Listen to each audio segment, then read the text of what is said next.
So I went on holidays, and while away, DJI went and dropped one of the most unexpected and exciting updates to the Pocket 3 yet. And this update opens up so many more creative possibilities with this little camera, essentially now giving you two camera lenses that you can choose from. So today I would love to show you how to do the update, take a look at the new medium tele 40mm equivalent lens, along with some before and after comparisons, and explain why this is such a big deal, as well as taking a look at some of the other new features included in this firmware update. Let's jump right in. Alright, so first things first, to access these new features, you need to update the firmware on your Pocket 3.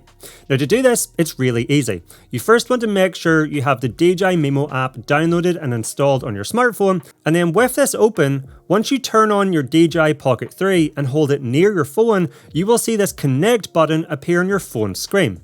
Tap this, and after a few seconds, once the connection is complete, if you go to the home screen, you will see this prompt letting you know there's a firmware update available. So all you have to do is then tap this, and this will then download and install the latest firmware to your DJI Pocket 3 automatically. And this entire process should only take a few minutes. So now that that's done and out of the way, let's take a look at the new feature I am most excited about, and that is the new Lossless 2x zoom.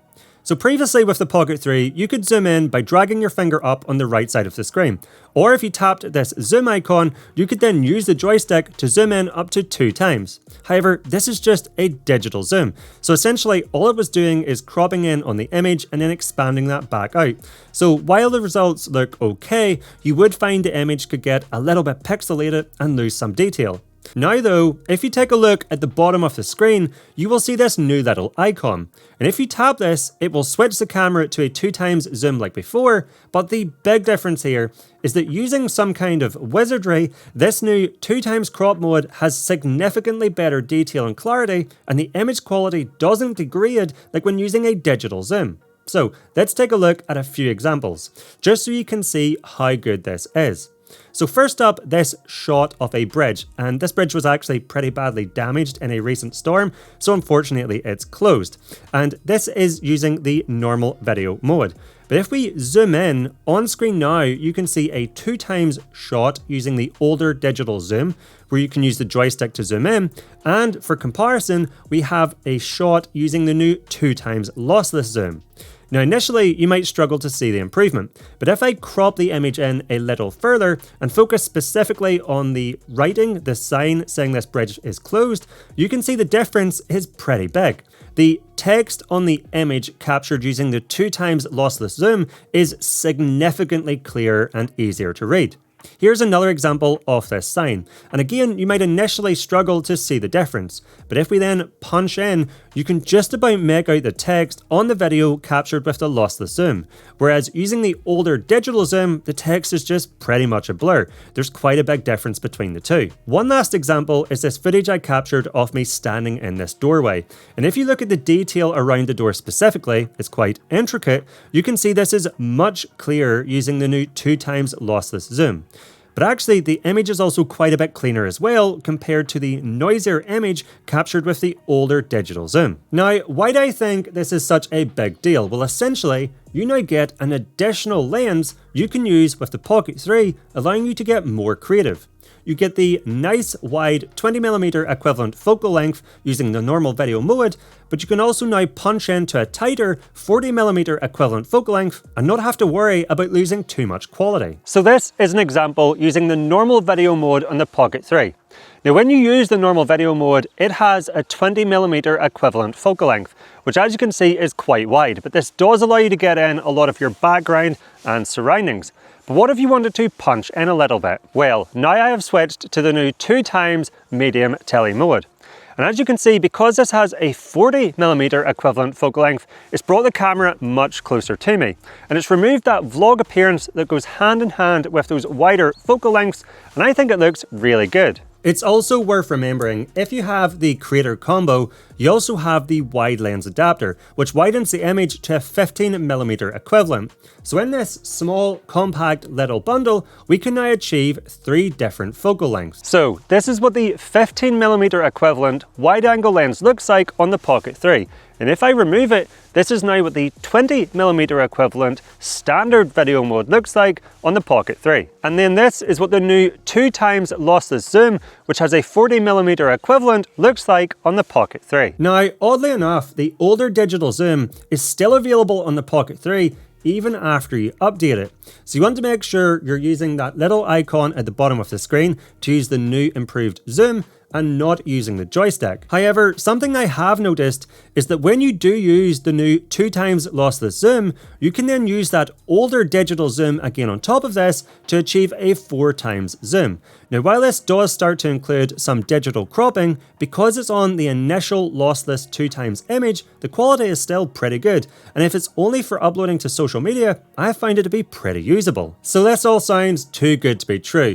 But actually, it's an incredibly useful new feature, but there are one or two drawbacks you should be aware of.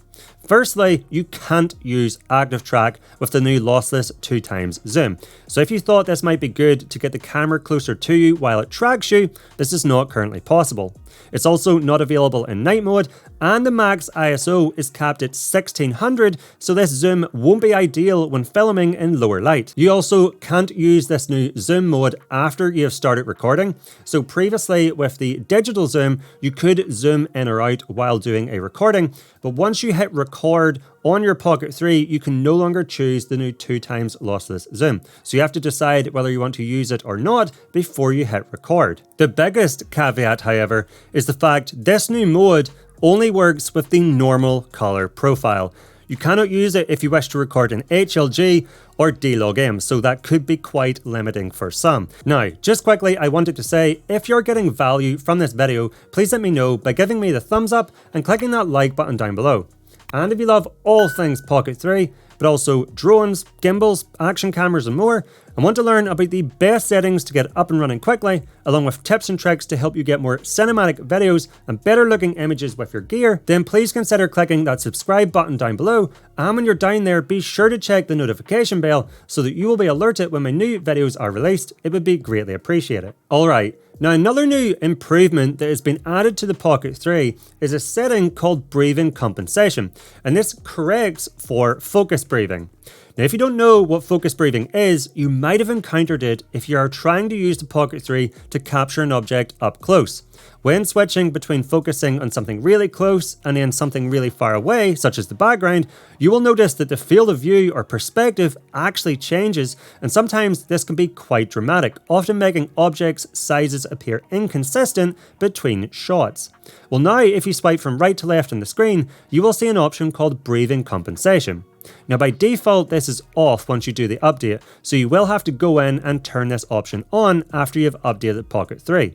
And with this now on, you will notice it does crop in a little bit on the image, but if we repeat the same situation as before, switching between focusing on an object really close and the background, you can see there isn't such a big change in the field of view, and the size of objects by and large remains consistent. So this is going to come in super handy if you're somebody who uses a Pocket 3 to do product demonstrations, tutorials, or even reviews, for example, where you're constantly putting something close in front of the camera so the camera can see it in detail, then you're taking it down so the camera can see you while you talk to it, and then putting it back up in front of it, for example. Using this new breathing compensation setting is going to remove a lot of that visual pulsing or popping or field of view changes, making your footage look much more professional and less distracting. Alright, so now let's take a look at the third new update to the Pocket 3, and being honest, I don't think this one will be as big a deal for most people, but I'll cover it anyway. And this affects when you use the Pocket 3 as a webcam. So if you didn't know, you can actually connect the Pocket 3 via a USB-C cable to your computer, and then on the Pocket 3 screen you will see two options. And if you click webcam, you can now use it as a webcam to level up your Zoom meetings, for example, or even use it for live streaming and get that fantastic image quality. And this little camera, you have to remember, can also track you. So if you enable active track, you can now move around in your meetings or streams and have the camera follow you around. It's very handy. The new feature to this mode, however, is the fact that you can now swipe from right to left on the screen while using it as a webcam and actually enable the D-Log-M color mode. Previously, only normal color mode was available when using the Pocket 3 as a webcam. Now just be aware, if you do select D-Log M mode, this will make your image look much flatter and more washed out. And that's because using this color mode, it preserves the highlights and shadows in your image better. But in doing so, it will make your image appear flat and washed out. So you will need to apply a color correction LUT to this to add some of that saturation and contrast back to get the benefits of this more professional color mode if you're using it when streaming, for example, trying to get the highest quality. I will say, for me personally, if I was using the Pocket 3 as a webcam or for streaming, I would just leave the color mode set to normal. The reason for that is this is just a much more efficient way to use this camera. It makes the process much less complicated and you still get footage that looks fantastic. So there you have it, a quick recap of the 3 biggest new updates added to the Pocket 3 with its recent firmware update. Which feature are you most excited about? Or is there something that DJI hasn't added to the Pocket 3 yet that you wish they would? Let me know in the comments down below. Now if you want to learn even more about this little camera, then here's a video going over 100, yes 100 tips, tricks and hidden features that I highly recommend checking out by clicking up here or by using the link in the description down below.